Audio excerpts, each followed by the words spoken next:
lack of infrastructure, climate change, and stagnation in the foreign exchange sector have been identified as contributors to the current food insecurity in Nigeria.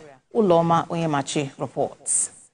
In terms of agricultural exports, cocoa takes the lead in Nigeria, putting the country as the 4th largest global producer and the 3rd largest exporter, behind Ivory Coast, Indonesia and Ghana.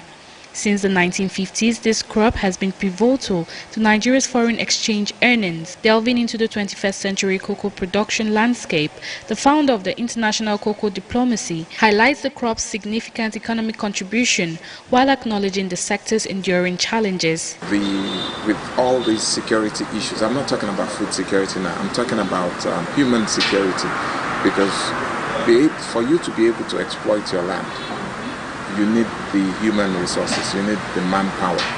But there's been issues around bandits clashing with farmers, farmlands or farming communities completely expelled from their regions, that production capacity or output has been reduced to a possible minimum right now. Addressing the ongoing interventions by the federal government to boost the agricultural sector, he emphasizes the need to apply the public-private people partnership approach for effective results. It's not even just about private organizations. Individuals are now being called on to be able to understand, to be able to engage, and that's why we need to create a lot of awareness.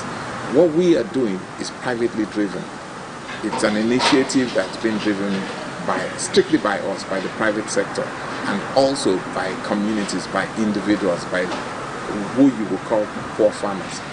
They're not poor, but what makes them poor is their access to lack of social services, lack of certain types of infrastructure. Furthermore, he emphasized the importance of portraying farming as a profession to motivate the youth to actively engage in agriculture and encourage them to go back to the farms. Producing regions are lacking the required resources that is enticing or encourages the younger generation to go into cocoa farming. The core of this discussion is the need for economic diversification, urging a heightened focus on the agricultural sector to boost food security in Nigeria. Uloma Onyemachi, TVC News, Abuja. The Minister of Marine and Blue Economy